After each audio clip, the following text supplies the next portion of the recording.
I finished my Mandalorian build. Well, I finished it enough to want to put it on and share it with you. I'm going to take you through the entire process of how I turned plastic into shiny Beskar today on Darth Rage Reviews.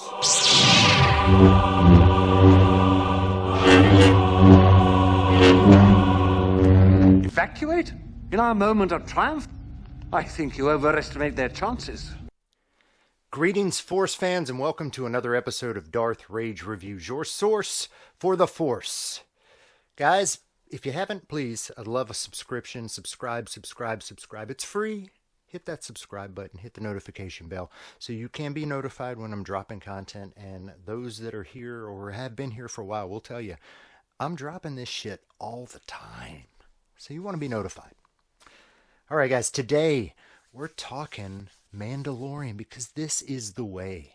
We're talking specifically about the Beskar armor that I have finally completed on my Mandalorian build. So I got this armor, I think I received it around mid-December. So I've had it for a little less than a month, and I'm already done with it. It actually honestly went quicker than I thought it would. I got a little obsessive at the end, and kind of did, one 10-hour day to wipe out, really the bulk of it. And now I've got something that I can put on and show you. Still have a little work to do. I've got, now I need to weather it.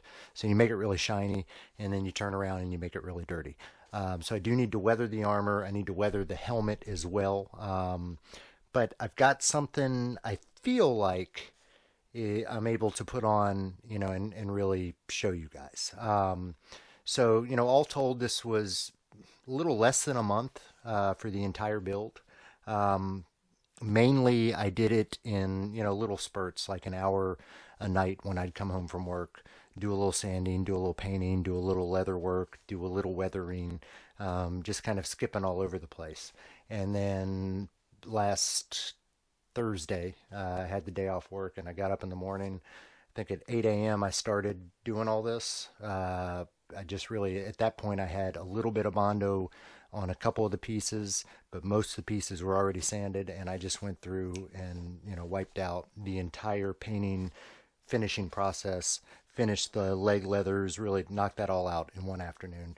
Got done about 5 p.m. that night and was able to put it on. So, I'm going to take you guys kind of through the process, but I want to show you some of the pieces. Obviously that's the helmet. I feel like I got a good match on it. I did use a graphite rub, so this is not an Alumoluster paint or anything like that. It's just graphite over a gloss black. I got a fairly good match, and I'm going to weather this and make it a little darker with the acrylic wash that I use. So very, very happy with these results. I'm going to put this out of the way so we can get a little more light in here. But so what I've already experienced is any kind of bumps, nicks, you rub up against anything, this stuff is just coming right off. So this will absolutely take repaints and repaints, I'm sure, as I wear it. But that's, you live, you learn. Don't bump into stuff when you're wearing shiny Beskar. So the finished pieces, I feel like really have a good chrome look. And it was easier to get to than I thought it would. I got a little bit lazy towards the end, and there's a couple pieces that have some not quite finished parts, some blemishes, but again, I can cover that all with weathering. And that's the thing I love about weathering, is that it will, absolutely forgive errors that you've had in the production process. And pretty much everything in the Star Wars universe, even the Mando's, really shiny armor, is going to have some sort of weathering and wear in it. It's just part of life. So, the weathering, again, it covers your mistakes, but it really makes, the process fun. So things that I learned in this process, it's the first time I've used a graphite rub, and I was really surprised how easy that was. I've learned that clear coating a graphite rub can just be wonky. I had some pieces that, like this piece, one go and it was nice and shiny and, looked really good. Almost every other piece, it took 2 or 3 times of clear coating, and then it just kind of dulled it. So I'd then go back and do the graphite rub again and clear coat again. And I don't know if I was the distance I was from it. I'm not sure where it was, but the clear coating on top of the graphite powder got to be really finicky and really tricky. So my only suggestion is, if you're doing something like this, don't be disheartened if you get it all shiny and looking just like you want it. You throw a nice clear coat gloss on it and it dulls it down, because you can just put the graphite on again, do it again. Eventually it will come out looking pretty. But you need the clear coat on there, because otherwise the graphite powder is just, all it is a powder that's on top of there, and it's all coming off on your fingers. So, and two, there is a really expensive, it's like a $18, $20 bottle of clear coat that a lot of people recommend using. And I did not use that. I just used a standard 2K clear coat that I got from Home Depot. And again, if I was going for something that I wanted 501st approval, I would have probably gone a Lumiluster and a airbrush and, done the really expensive clear coat. But this is just something for me to play around with here, make videos with, and honestly wear around the house. So I don't need to spend $200 on paint for that. I feel like this really accomplished the same thing, or close enough to the same thing, for my purposes. So got all the armor pieces done. Again, in a mass marathon of painting and production, it was all done. So why not take you guys through the process of how you turn plastic, into this. So I've got other videos back in. There's actually a whole playlist all about this Mando build, and I kind of walk you through some of the other pieces, parts, some weathering, things like that I've done. But I want to take you through. Well, actually, before I take you through that, I do want to show you the gloves. I like the gloves that I did. So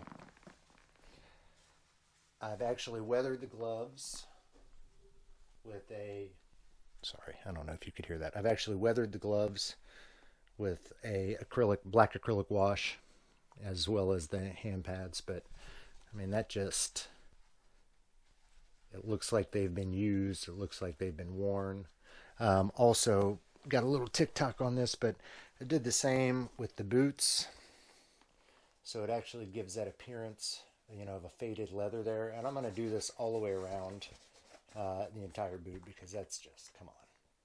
That makes this cosplay leather really, really look good. And I'll do a video on this, really the separate leather and soft parts, and the work that I'm doing on that to get those put together. I'll do a separate video on that. The leg greave all put together.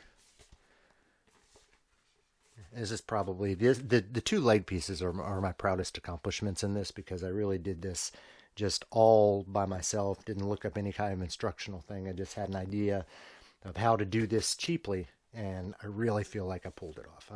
I am going to get some 3D printed cartridges for here. Right now that's just some wooden dowels that I painted silver, and they're not even cut even. So but yeah, that I'll have separate videos on the leg pieces and the leather pieces, and what I've done to really turn cosplay pieces into looking more authentic, like authentic worn leather. And it was, again, easier. All of this is easier than I thought it would be. So without further ado, let me take you through the production process, kind of how we take all of this and turn it into shiny, shiny, pretty Beskar. So take a look. All right, so everything starts with a coat of fiberglass resin. This does two things. It helps fill in a lot of those 3D print lines, but it really strengthens the armor as well. So if I drop it, I'm not afraid of it breaking. Got to come back at that with a really heavy grit. This is a 150 sandpaper, and I take that resin down, and it really leaves it smooth.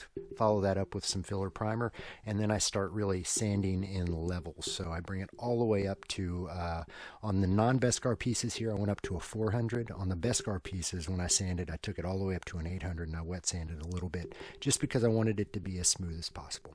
So this is my last step on the non-Beskar pieces. I was getting those sanded, one last coat of filler primer, and then I went on to paint. And the paint was easy. It was a brown paint for the gauntlet, and then a blue paint for the hips and the knee piece.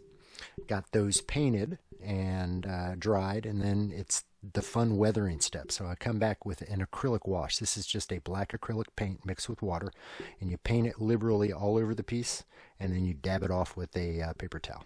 And I did about probably 10 steps on these, just back and forth between the pieces. And it gets dirt and grime into all the crevices. It really looks cool. I came back in an additional step on the knee piece. I came back and cut some chunks out and then went at it with silver and black paint just to give it that added look that you see in the series that's on his knee piece. So those were done. It was time to get to the Beskar. And that was filler primer. And again, I sanded this all the way up to an 800 with a slight wet sand. But it was filler primer followed by this Bondo glazing spot putty. So this really filled in all the lines, sanded it down, and then I started sanding higher and higher. Put a coat of base matte black on it, and then on top of that, I threw a coat of gloss black. So I let that gloss black dry, and then it was time to really turn this into Beskar. You do that with graphite powder. So it's really simple. You just rub the graphite powder. I'm using a cotton, one of my daughter's cotton makeup swabs. You just rub it in and buff it, and it turns that shiny gloss black into this beautiful, beautiful chrome Beskar.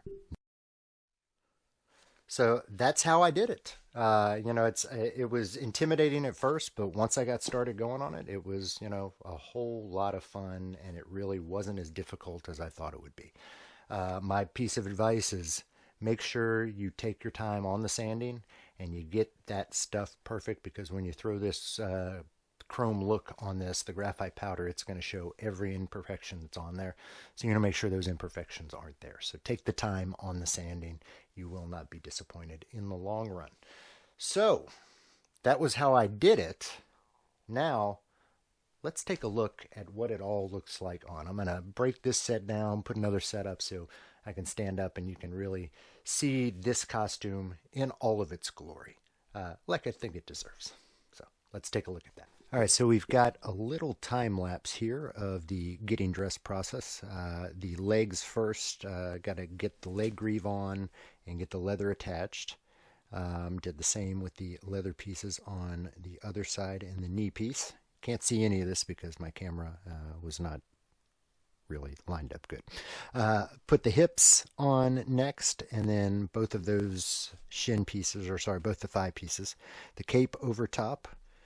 The hardest part is getting this bandolier on and around the cape, but really didn't take me too long.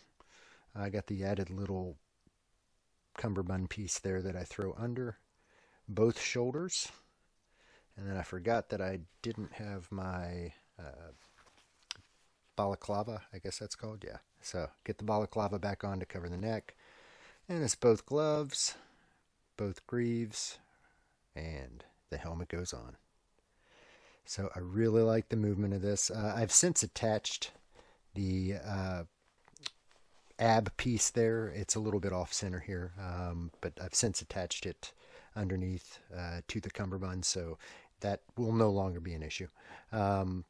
Holster issues, cosplay holster problems will always be a thing.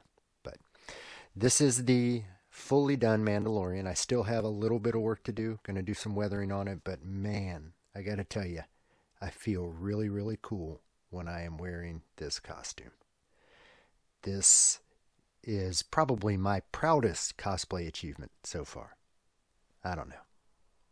It's just, this is the way. This is definitely the way. All right, guys, that's it. That is my Mandalorian cosplay suit up. I hope you enjoyed it. Again, I will have some final weathering that I'm going to do. I'm going to drop some other videos on how I've completed the soft parts, the leather, the boots, the greaves, those kind of things.